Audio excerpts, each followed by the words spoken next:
Hola chicos, ¿cómo están? Yo voy a pasar a compartirles mi pantalla.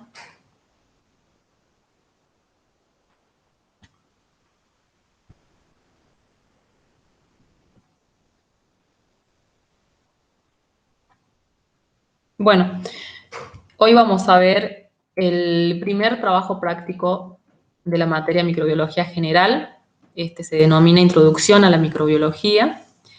Tiene como objetivos principalmente que ustedes puedan tomar conciencia, plena conciencia, de que los microorganismos se encuentran en todos lados. Se encuentran en la tierra, en el aire, en las superficies, también en nuestra piel, ¿sí? También en nuestro intestino, o sea que no solo nos rodea, sino que también son parte nuestra. ¿Y cómo vamos a lograr que suceda esto, que ustedes puedan tomar conciencia de esto? Vamos a hacer unos ensayos que están planificados para poder realizarse en la casa. Estos experimentos lo que van a hacer es, o lograr, o lo que pretenden hacer es que ustedes puedan probar la presencia de los microorganismos en el medio ambiente, ¿sí? A través de los resultados de su crecimiento. Para estos ensayos también nos planteamos que ustedes puedan empezar a adquirir hábitos sobre las técnicas asépticas, que realicen todos estos ensayos en condiciones asépticas, ¿bien? Y bueno, también vamos a dar en líneas generales la importancia de los microorganismos en la vida cotidiana, ¿sí? Tanto beneficiosos como perjudiciales. A modo de introducción, bueno, vamos a decir que la microbiología es la rama de la biología encargada del estudio de los microorganismos. ¿Qué entendemos como microorganismos? A los seres vivos, que son muy, muy pequeños, que solo se pueden ver con un microscopio, ¿sí? Acá tenemos, por ejemplo, un microscopio, ustedes ya lo conocen, ya han trabajado en otros años con un microscopio. En este caso, lo que va a cambiar es la muestra. En este caso, lo que se va a observar van a ser microorganismos, pero ustedes han observado otro tipo de materiales. Entonces, son microorganismos, o sea que no lo puedo ver a simple vista. La palabra microorganismo deriva de tres palabras. Micros, que significa pequeños. Bios, vida. Y logos, estudio o ciencia, que conjuntamente significa el estudio de la vida microscópica.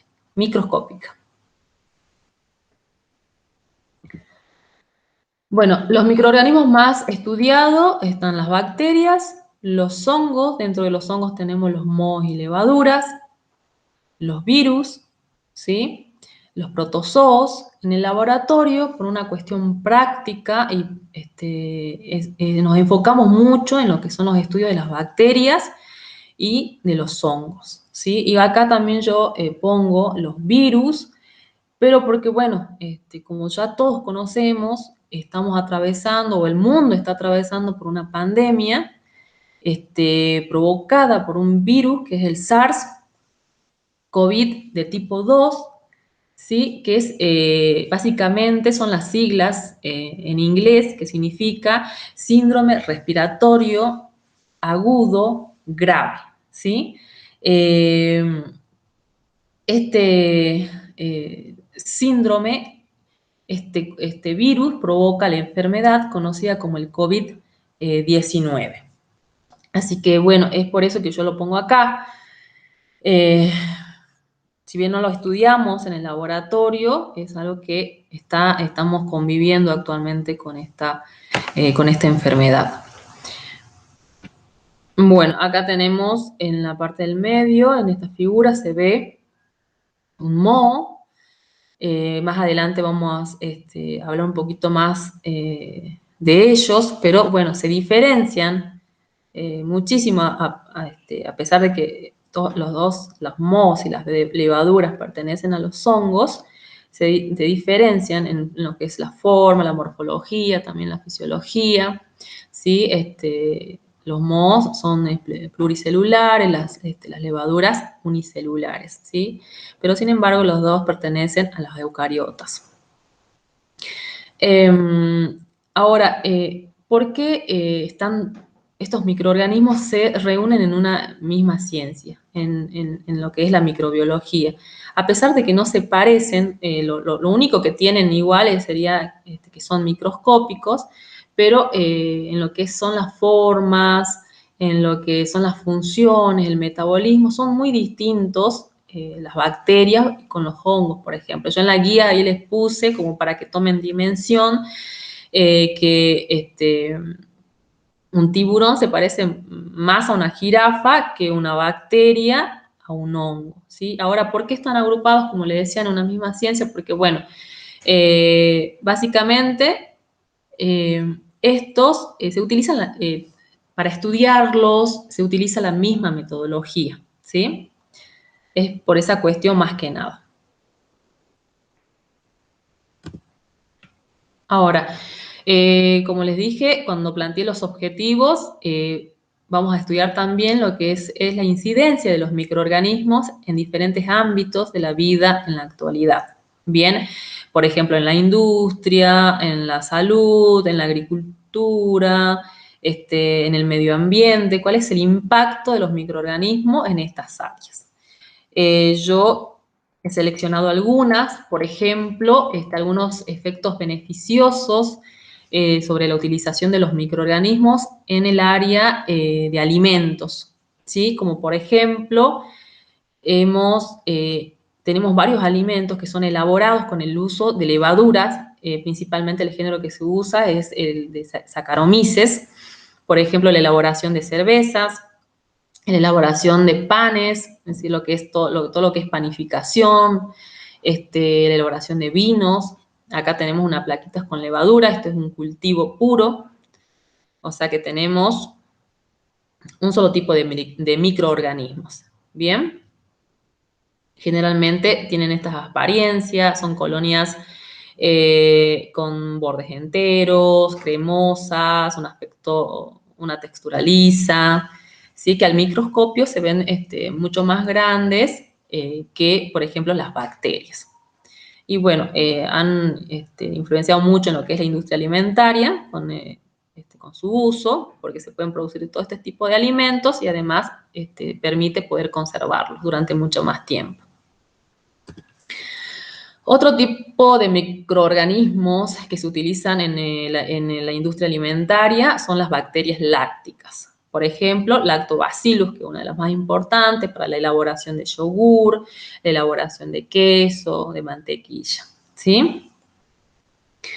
Hoy en día también se habla mucho de los probióticos y prebióticos, ¿sí? Los alimentos probióticos contienen organismos vivos adicionados a esos alimentos. Por ejemplo, este jugo, acá tenemos kefir, algunos yogures, donde se le agregan estos microorganismos que pueden ser, por ejemplo, los lactobacilos, las bifidobacterias, enterococos, estreptococos, ¿sí? Que se agregan a estos alimentos en cantidades suficientes como para alterar la microbiota intestinal del huésped, o sea, del que consume este alimento, tanto por implantación como por colonización, ¿sí? Se cree que por estudios científicos que se realizaron que estos microorganismos pueden tener efectos beneficiosos sobre la salud, ¿sí? Cuando son ingeridos en cantidades suficientes. Después están los alimentos prebióticos, que son aquellos alimentos que contienen sustratos que nutren la microflora intestinal beneficiosa para el huésped. Bien, ahí bueno, quiero reemplazar la palabra microflora por microbiota. Bien, entonces, por ejemplo, algunos alimentos prebióticos puede ser la cebolla, el espárrago, el plátano, la alcachofa, la chicoria, que estos tienen, por ejemplo, fructo oligosacáridos, básicamente son las fibras, ¿sí? Que también tienen, por ejemplo, inulinas, que actúan como prebióticos, ¿sí? En lo que es la flora intestinal. Y bueno, también tenemos esto que es muy importante hoy en día, el uso de estos microorganismos como probióticos. Bueno, también está el aspecto negativo de los microorganismos, porque hay muchos microorganismos que causan enfermedad, ¿sí? Al consumirlos. Por ejemplo, la bacteria Escherichia coli, una de sus cepas, más adelante ya vamos a ir hablando sobre ella, solamente ahora nombrarla, Escherichia coli, que tiene varias cepas, algunas no son ofensivas, son inofensivas, y las otras causan enfermedad. Bien, las que causan enfermedad, por ejemplo, lo que hacen es, uno ingiere estas bacterias con el alimento, estas bacterias forman una toxina, y lo que hace es afectar gravemente, por ejemplo, los riñones, ¿sí? Provoca la destrucción de los glóbulos rojos, plaquetas y afecta la función renal. Entonces, las personas más vulnerables son los niños, ¿por qué son los más vulnerables? Porque tienen las defensas bajas. Entonces, este niño, al consumir ese alimento, al ser afectado por esta bacteria, puede llegar a tener diarrea, vómitos, luego se afecta el riñón, puede terminar haciendo diálisis toda su vida, o también algo que es muy grave, provocar su muerte. Hace poco se escuchó un caso en Salta de un niño con una madre que compraron pancho en la vía pública y bueno, lamentablemente este niño terminó muriendo afectado por esta bacteria. ¿Sí?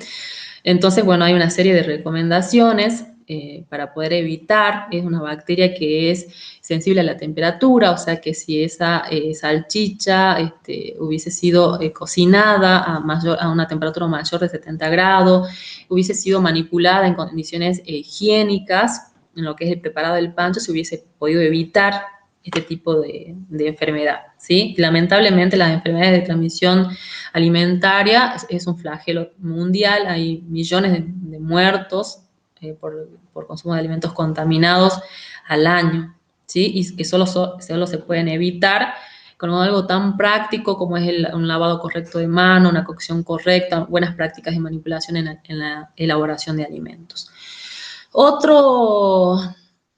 Otros microorganismos que generalmente son los mohos que alteran los alimentos, lo hacen una vez cosechados o también cuando están en las plantas, pero la afección más grave es post cosecha. Todos en nuestra casa habremos visto alguna vez una fruta o una verdura con presencia de moho, ¿sí? Como se puede ver en la imagen. Estos mohos tienen ese aspecto aterciopelado, en algunos casos como por ejemplo el moho del pan, que es un moho que se ve como negro por las esporas que tiene, ¿sí? Que son como unos globitos en la parte superficial. Son como algodonosos, bien, que lo que hacen es invadir todo el alimento y lo pudren, ¿sí? Hay pocos microorganismos que pueden llegar a, bueno, en este caso son alterantes, nosotros vemos los alimentos de esta manera como se ven en la imagen y no lo vamos a consumir, ¿sí? En algunos casos, como le decía, hay algunos mohos, como por ejemplo el Aspergillus flavus, que produce micotoxinas que pueden llegar a afectar a la persona que lo consume, están relacionados con la producción de cáncer, bien, estas micotoxinas producidas por este moho, que le decía que es el Aspergillus flavus, que se pueden encontrar, por ejemplo, a veces cuando se conservan mal algunos granos de maíz, arroz, maní, por ejemplo, ¿sí? Entonces hay que tener mucho cuidado también. También tenemos la influencia o son utilizados los microorganismos, bacterias principalmente, para poder cuidar el medio ambiente. En muchos casos, por ejemplo, en frigoríficos, que los efluentes que se producen son orgánicos, o sea, restos de sangre, hay restos de plumas, ¿sí? Todo esto antes de ser devuelto al medio ambiente, al exterior, debe ser tratado, todos estos efluentes, ¿sí? Para poder degradar esa materia orgánica y poder reciclar ese agua para que se pueda llegar a utilizar más adelante, como por ejemplo para riego, ¿sí? Estos se forman unos fangos mezclados con estas bacterias que degradan la materia orgánica hasta se van haciendo diferentes decantaciones. Esas decantaciones o ese tratamiento que se hace con estos microorganismos puede ser aerobio o anaerobio, de acuerdo a los microorganismos que se utilicen, y hasta que se obtiene esos efluentes ya purificados que pueden ser utilizados, como por ejemplo, como le decía, para el riego o devuelto a los ríos, a los embalses, a los mares en las mejores condiciones, ¿sí? También se utilizan para este tipo de cosas los microorganismos, o sea, con la intención de poder cuidar el ambiente y de no contaminarlo. También hoy en día se habla mucho de los controles biológicos, o sea, que se usan un microorganismo para poder combatir las plagas. En este caso yo le pongo un ejemplo, o sea, los mohos que pueden afectar un limón, ¿sí? En este caso se utiliza una levadura que ustedes ven alrededor de esta siembra, de esta levadura, hay como una zona transparente, que es una zona de inhibición, o sea que a partir de unos componentes que tiene la levadura, que pueden ser alguna sustancia inhibidora, está impidiendo que pueda crecer alrededor de ella este moho que se ve acá, que está tomando toda la placa. O sea que tiene un efecto inhibidor sobre el crecimiento de este moho. Lo que se hace es generalmente pues, aislar esa levadura del mismo limón, ¿sí? La aíslan, se la estudia, se le hacen diferentes estudios para ver que tenga características inhibitorias contra plagas. Luego se las puede hacer, se las puede secar y armar una solución y rociar los limones y recién almacenarlos, embalarlos, ¿sí? Para transporte. Bien, entonces lo que va a hacer esa levadura es proteger estos limones contra plagas, que generalmente son los mohos, ¿sí? Que afectan y que pudren esta fruta, en este caso el limón. También tenemos la influencia de los microorganismos en el ámbito de la salud, ¿sí? Por ejemplo, un científico, Fleming, descubrió que un moho, ¿sí? Que es el penicillium, que al verlo al microscopio tiene esta morfología que parece un pincel, que también nosotros lo podemos ver en las frutas, con esta apariencia, tenía efecto inhibidor contra bacterias, ¿sí? Acá en cada puntito negro que se puede observar es el moho sembrado, ¿sí? Por punción, y vemos que alrededor también vemos una zona de inhibición, una zona transparente, y todo lo que está como blanco en toda la placa es la bacteria que se ha sembrado en forma de césped. Entonces vemos esta zona clara que vemos acá, quiere decir que este moho está inhibiendo el crecimiento de esta bacteria. O sea que Fleming descubrió un antibiótico que hoy en día se conoce como penicilina, bien, de amplio espectro, o sea que puede actuar contra muchas enfermedades producidas por bacterias. Bueno, ahí vamos a pasar. Como les decía yo al principio, había puesto dentro de los microorganismos más estudiados, había puesto el virus, ¿sí? Los virus, si bien nosotros no los vemos por falta de materiales en el laboratorio, es necesario que podamos hablar un poquito de esto, del COVID-19. Como le decía, el nombre oficial de este virus es el SARS-CoV de tipo 2, que produce la enfermedad conocida como COVID-19. Bien, yo le decía que esta sigla está en inglés y significa síndrome respiratorio agudo grave, y que sus principales características es que causa afecciones respiratorias. Bien. Entonces, si bien estamos hablando ya de un SARS tipo 2, ya en el año 1968 en la revista Natura, ya se hablaba, ¿sí?, de este virus, ya fue incluido dentro de la categoría taxonómica de los coronavirus, se llaman así porque al verlo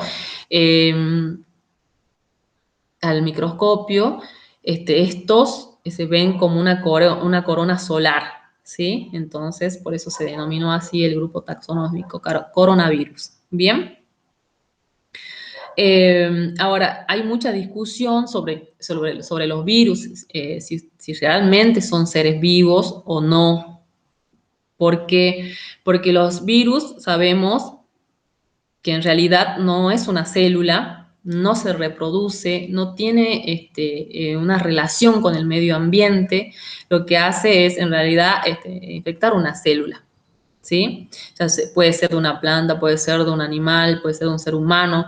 Incluso son tan pequeñitos que pueden infectar una bacteria, ¿sí? Una bacteria, estamos hablando que puede llegar a medir entre 0,5 a 1 micrómetro, ¿sí? Así que esto es muy pequeño que se necesita para poder observar los microscopios que son especializados para poder ver este tipo de microorganismos. Ahora, hay una corriente que son los genetistas, que dicen que sí son seres vivos porque, bueno, son partículas de ARN o ADN, ¿sí?, que al tener esta ADN y está rodeado por una capa de proteína, o en este caso como el COVID también de lípidos, ella es suficiente para poder considerarlo un ser vivo, ¿sí? Y bueno, después están los fisiólogos que dicen que no, que al no ser una célula, al no reproducirse, no tener o sea, un metabolismo, no tener una relación con el medio ambiente, no puede ser considerado un ser vivo, ¿sí? Entonces esto sigue todavía en discusión, eh, pero bueno, es sabido que ellos solamente con tener esa partícula de ADN afectan una célula, y lo que hacen es usar esas células del huésped para poder reproducirse, ¿sí? Luego se esparcen por todo el cuerpo, provocando la lisis de esa célula. Bueno, acá hay algo muy importante, que en lo que es el Comité Internacional de Taxonomía de Virus, ya desde el año 2015 emitió nuevas reglas para nombrar enfermedades y evitar errores del pasado, como por ejemplo, en el 2003, debido a la gripe A, se mataron muchísimos cerdos, porque en un principio se empezó a llamar la gripe porcina, ¿sí? Entonces, eso generó muchísimo miedo y la gente empezó a matar cerdos pensando que ellos transmitían la enfermedad, ¿sí? Entonces, desde el año 2015, este comité dijo, los virus no pueden llamarse como un sitio geográfico, no pueden llamarse con nombres de personas o con nombres de animales o de comida, o tener referencia a una cultura o industria en particular. Bueno, con respecto al material que vamos a usar para desarrollar las diferentes actividades o experimentos que yo le propongo realizar en su casa, habíamos ya hablado de utilizar frasquitos, ¿sí?, de vidrio o de plástico, pero tienen que ser transparentes para que yo pueda visualizar todo lo que está sucediendo dentro de ese frasquito. También puedo usar este tipo de material, que son tubitos, como tubitos de ensayo, que tienen tapita, que se pueden encontrar en cualquier kiosco, almacén o supermercado, que generalmente tienen golosinas en el interior. Pero como placas de Petri podemos utilizar este tipo de bandejitas que son descartables, tienen tapitas, ¿sí? Si no tienen, usamos estas tapas, ¿sí? De plásticos. Eh, Comprar un paquetito de hisopos. ¿Sí? Estos hisopos vienen ya limpios, desinfectados, estériles en algunos casos. Pierden su esterilidad cuando yo lo abro, así que cuando nosotros empezamos a trabajar, le voy a pedir que solamente abran un poquito para extraer un hisopo y luego lo vuelvan a cerrar, ¿sí? Para que evitemos esa pérdida de esterilidad. ¿Cómo vamos a preparar los medios de cultivos? ¿Cómo lo vamos a hacer? Nosotros, los microorganismos tienen los mismos requerimientos nutricionales que un ser humano, ¿sí? Nosotros para poder sobrevivir en nuestra dieta tenemos que tener una buena fuente de carbono, o sea, de hidratos de carbono, de proteínas, ¿sí? De algunas vitaminas, minerales. Por lo tanto, los microorganismos, cuando armemos nuestros medios de cultivo en nuestras casas, tenemos que buscar esos alimentos que tengamos en la cocina que puedan proveerle de estos nutrientes, ¿sí? Entonces yo le proponía algo que le pueda suministrar una fuente de proteínas, o sea, básicamente nitrógeno, hidrógeno, carbono, oxígeno, va a ser, por ejemplo, agregarle a la solución que yo estoy preparando, un trocito que puede ser de carne bovina, de pescado, de pollo, que le va a suministrar esa proteína que necesita el microorganismo que yo quiero sembrar o aislar, en este caso, en sus casas. Pero también es muy importante que yo le pueda agregar a ese medio de cultivo una fuente rica en carbono, ¿sí? En este caso, lo que generalmente tenemos en la casa es el azúcar. Ahora, ¿qué pasa con el azúcar? El azúcar es un disacárido compuesto por glucosa y fructosa. Si bien el microorganismo, generalmente, por ejemplo, los mohos, no van a tener problema en metabolizar el azúcar, ese disacárido, las bacterias quizás sí. Entonces, porque al ser un disacárido va a tener que realizar muchos más pasos metabólicos para poder tomar la glucosa, que es el hidrato de carbono por excelencia, así que necesitan los microorganismos para poder crecer. Entonces yo le propongo que podamos invertir esta sacarosa, ¿sí?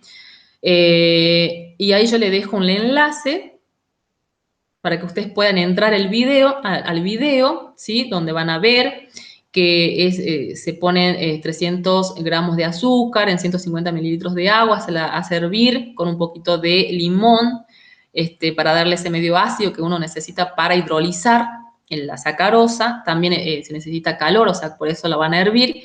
Y al último le agregan un bicarbonato para neutralizar nuevamente ese azúcar invertido, ¿sí? Porque yo necesito que generalmente, si yo quiero aislar o sembrar una levadura, necesito medios que sean neutros. Entonces, hasta ahí ya tenemos, estamos cubriendo todos los requerimientos nutricionales macro que necesita un microorganismo, ¿sí? Una fuente de carbono, una fuente de nitrógeno, oxígeno e hidrógeno, ¿sí? También le proponía el uso de un caldo. El caldo es un extracto, que puede ser un extracto de carne, de diferentes carnes, hay de pollo, de carne, también de verduras, ¿sí? Así que se puede agregar eso también al medio de cultivo. En el caso de que le solicite que sea un medio sólido, le vamos a tener que agregar gelatina sin sabor o agar-agar. Esto también se puede conseguir en cualquier lugar donde se venden cosas para repostería, ¿sí? Se pide así como agar-agar, o esto también, la gelatina sin sabor, en cualquier súper o negocio o almacén se pueden conseguir. Lo importante es que si utilizan gelatina sin sabor, la preparen con la mitad de agua que se recomienda en el rótulo, ¿sí? Para poder después utilizarlo y que no sea tan frágil. Ahora, la experiencia que se propone es el lavado de manos correcto. Acá yo le planteo a ustedes que primero hagan una investigación, que es muy importante. Ustedes ya están próximos a recibirse, entonces es muy importante poder buscar bibliografía pero en una página que sea segura. En este caso, yo le propongo buscar información en la página de la Organización Mundial de la Salud. Bien, ustedes busquen lo que ellos recomiendan o las pautas que deben cumplir para lavarse correctamente las manos. Y que ustedes puedan hacer después un video que sea como una campaña de concientización, ¿sí? Que ese video sea corto, pero al principio ustedes puedan decir sus nombres y para qué materia están haciendo este video, ¿sí? No es necesario mostrar su rostro, ¿sí? Obviamente que se va a premiar todo lo que sea un video que tenga innovación. Bien, acá yo también le dejo un enlace de un video que hicieron el año pasado unos alumnos que estuvo muy bueno, incluso hasta el día de hoy yo lo sigo usando en algunas charlas, que es muy educativo, muy representativo, donde queda muy claro y explícito cómo lavarse las manos y cómo actúa el jabón si yo lo hago de manera correcta. Bien, es muy didáctico el video. Así que bueno, lo dejo como para que ustedes lo puedan tomar como ejemplo. La experiencia B, acá yo le planteo este experimento para que ustedes puedan demostrar la presencia de los microorganismos en sus manos. A pesar que nosotros tenemos a veces, visualmente se ve como que tuviésemos las manos limpias, a veces esto no es tan así. Y con este experimento, bueno, ahí vamos a demostrar qué tan importante es lavarse las manos correctamente. ¿Bien? Entonces, lo primero que tenemos que hacer es lavarnos bien las manos, desinfectarnos bien las manos utilizando alcohol al 70%. ¿Cómo vamos a preparar ese alcohol? Compramos el alcohol en el negocio, tomamos 70 mililitros en alguna jarrita que ustedes tengan ahí en la cocina medidora, 70 mililitros, y le agregamos 30 mililitros de agua. Y ya tenemos el alcohol preparado.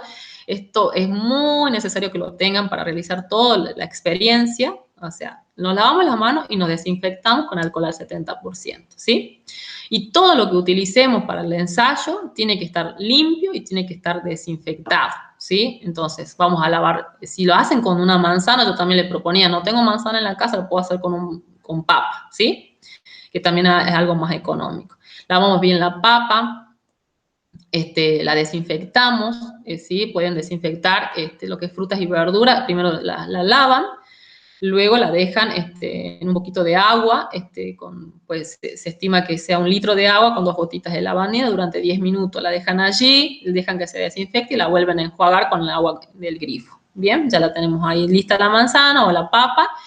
Todo lo que usemos, tabla para cortar, cuchillo, los frasquitos que utilicemos, todos tienen que estar limpios y tienen que estar desinfectados. Si los frasquitos no tienen tapa, podemos usar un film, ¿sí? Que también tiene que estar desinfectado, ¿sí? Entonces, con las manos y los utensilios bien limpios y desinfectados, cortaremos las manzanas en rodajas, ¿sí? Con cuidado metemos la mitad de la rodaja en uno de los frascos y la etiquetamos como muestra limpia.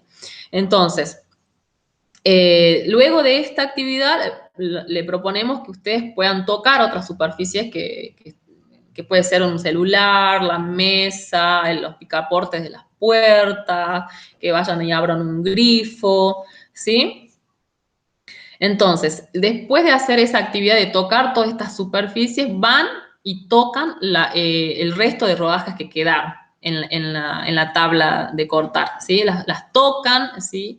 Y las ponen dentro del recipiente que dice muestra sucia.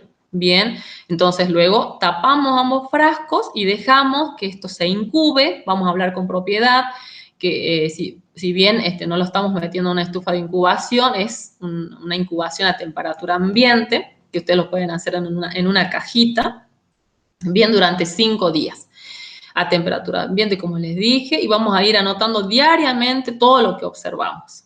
Bien, si hay un cambio de color, si hay un cambio de olor o de apariencia, todo lo que ustedes pueden observar, si pueden ya ver crecimientos de microorganismos, cómo son, si son algodonosos. Generalmente lo que puede llegar a crecer son mohos, como les decía, que tienen una apariencia de algodonosa o aterciopelada. Sí, ¿qué está pasando también con el frasco que tiene la muestra limpia? Que generalmente lo que sucede, porque es algo natural, es que se oxide, o sea que va a haber como un pardeamiento de esa manzana. Vamos anotando todo y vamos tomando fotos, ¿sí? Vamos registrando todo a partir de anotaciones y de fotos. Ahora, también queremos demostrar la presencia de los microorganismos en superficies inertes. Por ejemplo, en una mesa de una cocina, en un grifo. También puede ser, a ver, ¿qué más? Las manijas de las puertas, el celular, ¿bien? En este caso, lo que vamos a hacer es trabajar con un medio que es líquido, ¿sí? A diferencia de acá, lo que no le vamos a agregar es la gelatina sin sabor o el agar-agar, ¿sí? Va a ser un caldo, va a ser líquido, ¿bien?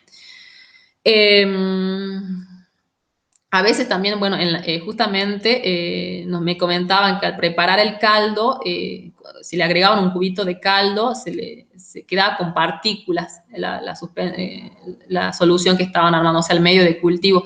Entonces, eso podemos, si no queremos tener eso cuando plaqueamos en los tubitos de ensayo, cuando es caldo, podemos hacer hervir, digamos, todos los nutrientes y luego colarlo, ¿sí?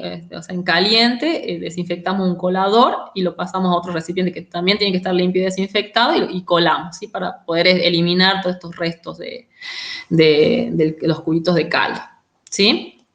También al hervirlo se forman algunas burbujas, tenemos que dejar que esas burbujas se asienten antes de poder plaquear. En este caso, para tomar una muestra, como vamos a trabajar con caldo y como vamos a trabajar con un hisopo, es importante que, como les había comentado, que una vez que abran el frasquito de los hisopos, lo hagan, que abran apenas, solamente para sacar un hisopo y lo vuelvan a cerrar, ¿sí? Que toquen solamente de un extremo el hisopo y que el otro extremo lo sumerjan al caldo nutritivo que ustedes preparen. El excedente lo eliminen tocando las paredes del tubo de ensayo, del frasco, de lo que usen, de lo que contenga ese caldo nutritivo. Y luego puedan, con ese hisopo humedecido, tomar la muestra de si es una superficie, como se ve en la imagen, tiene que ser de un área que mida de 10 por 10 centímetros cuadrados, ¿sí? Ustedes van a tocar con el hisopo toda la superficie, no van a dejar nada sin hisopar, ¿bien? Luego, una vez que toman la muestra, si es en el caso de una superficie lisa, como están viendo allí, lo hacen de esa manera, solamente hisopando un área de 10 por 10. Bien, entonces, terminan de tomar la muestra y la parte que ustedes estaban agarrando, en uno de los extremos del hisopo, lo cortan y el resto que caiga al medio de cultivo. El resto, o sea, el hisopito con el que ustedes tomaron la muestra. La parte del algodón con la que ustedes tomaron la muestra. Identifican, ponen fecha, ponen de dónde extrajeron la muestra, tapan. Y esto también lo vamos a incubar. Ahora, si la superficie en que yo estoy muestrando es irregular, como por ejemplo un grifo, ¿sí? Si yo quiero tomar muestra de un grifo, tengo que pasar el hisopo por todo el grifo, por todos lados, y hago después lo mismo, ¿sí? Elimino la parte donde yo estaba agarrando el extremo del que yo estaba agarrando, y la parte donde yo tomé la muestra, el algodoncito donde yo tomé la muestra, corto, digamos, la mitad del hisopo y la mitad de esta, donde yo tomé la muestra, va a ir dentro del medio de cultivo. También identifico, pongo la fecha, identifico de dónde tomé la muestra, ¿sí? Ahora, como acá estamos hablando de un caldo y yo no voy a ver una colonia formada, entonces indicativos que están creciendo microorganismos va a ser, por ejemplo, un cambio de color del medio de cultivo, va a haber una aparición de olor, una formación de sedimento, formación de una película en la superficie, formación de flóculos, turbidez. Todo eso va a ser indicativo de que en este medio de cultivo se están desarrollando, se están reproduciendo microorganismos. Bien, y también incubamos durante 2 días, ¿sí? 48 horas. Todo esto también en una cajita. Ustedes ya pueden conseguir una cajita en un supermercado. Guardan todo lo que están haciendo en esa cajita. Identifican, por favor, si tienen hermanitos chicos o sobrinos con la palabra peligro, no tocar o que estén en un lugar donde ellos no puedan acceder. Por favor, sí, estamos trabajando con microorganismos, entonces tenemos que tener mucho en cuenta todo este tipo de lo que es la seguridad, ¿sí? Ahora, también lo que vamos a hacer es comprobar la presencia de los microorganismos en el aire, ¿sí? Entonces, esta técnica que yo voy a usar acá se llama sedimentación en placa. Yo voy a prepararme las plaquitas, ¿sí? Con medio de cultivo. Y voy a exponer estas plaquitas en distintos ambientes que yo tenga en la casa. Puedo poner una plaquita abierta, ¿sí?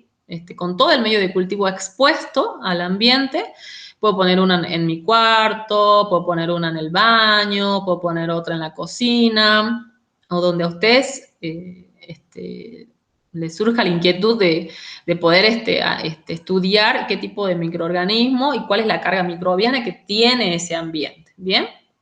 La vamos a exponer durante 15 minutos y también pueden hacer varias plaquitas para exponer en diferentes lugares y vamos a rotular esas plaquitas, le vamos a poner la fecha, le vamos a poner de dónde tomé yo la muestra. ¿Bien?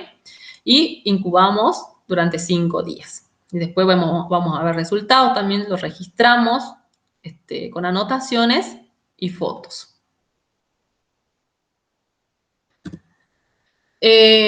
Con el ensayo, la experiencia lo que queremos es que ustedes tomen conciencia de que los microorganismos también están en nuestra piel, que también pueden estar en la boca, que pueden estar en la fosa nasal, ¿sí? O sea que tenemos muchas relaciones y convivimos con los microorganismos, ¿bien?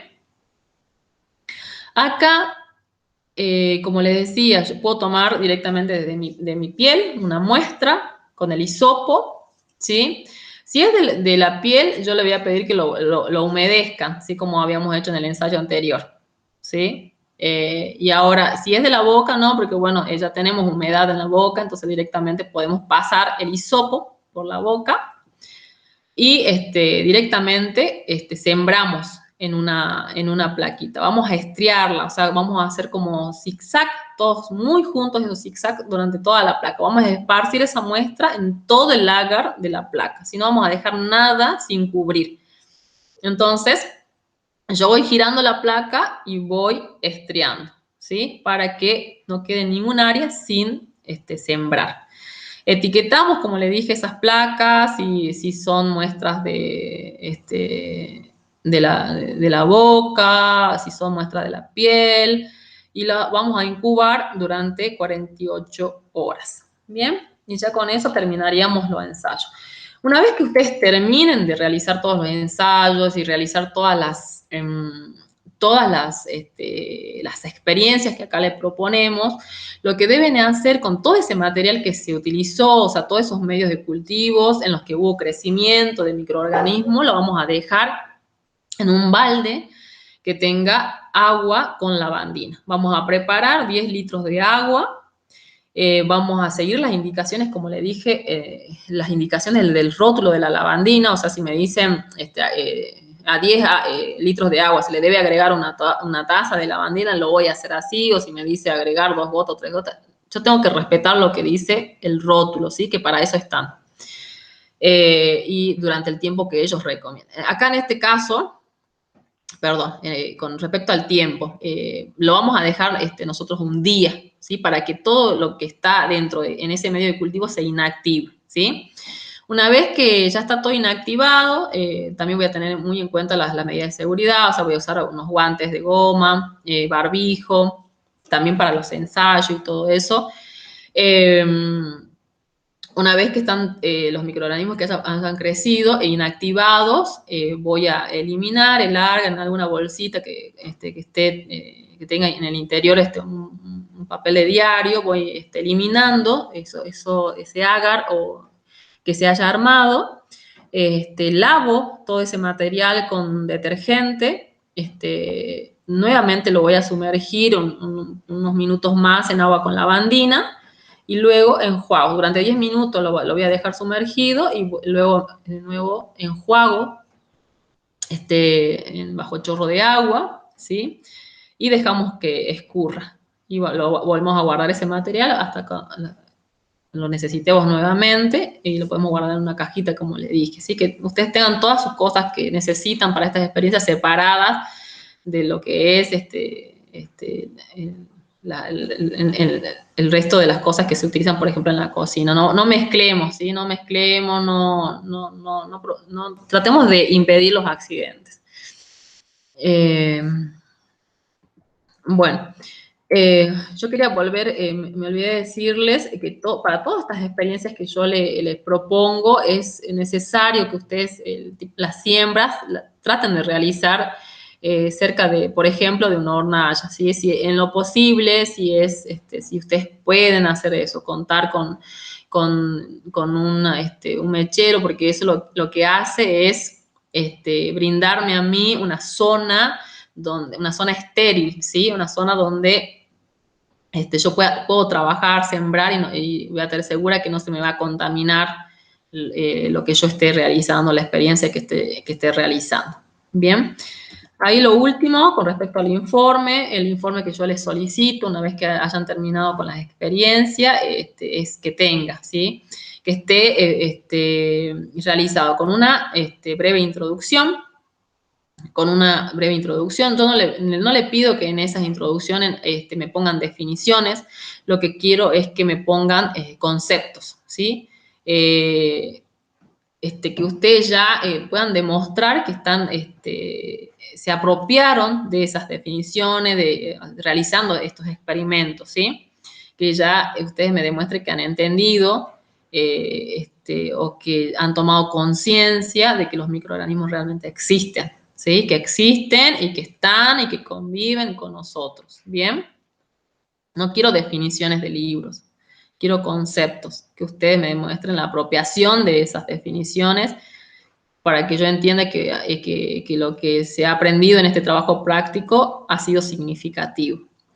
Luego vamos a plantear los objetivos, materiales, todos los materiales que ustedes usen, los métodos que se usen y los resultados que obtenga adjuntando fotos, ¿sí? Y una discusión y una conclusión. La conclusión tiene que ver con los objetivos que nosotros planteamos, ¿sí? Si se consiguieron o no. Una discusión, por ejemplo, va a ser, si yo dejo una plaquita hablando de lo que es la determinación de los microorganismos en el aire. Si yo dejo una plaquita en el baño, otra en mi habitación, después veo los resultados y veo que en la del baño me creció mucha más. Hay muchas más colonias, o sea, distintos microorganismos, y en la de mi cuarto no tanto. Entonces, yo tengo que discutir esos resultados, tengo que ver qué factores han influido en obtener esos resultados. Por ejemplo, en el baño, está siempre transitado, ahí va mucha gente, es un lugar que no es tan higiénico, ¿sí? Todos esos factores hacen que influyan en una carga mayor de microorganismos, que capaz en mi cuarto, que solamente estoy yo, que es un lugar que está más ventilado, que yo todo el tiempo estoy limpiando, desinfectando. Entonces, de esa manera, ¿sí? O sea, yo voy a comparar los resultados que obtenga de acuerdo y tomando algunos factores que pueden influir en esa carga microbiana. Bien, eso sería todo. Esto igual estamos para las consultas que ustedes necesiten, porque seguro van a surgir cuando ustedes empiecen con los ensayos.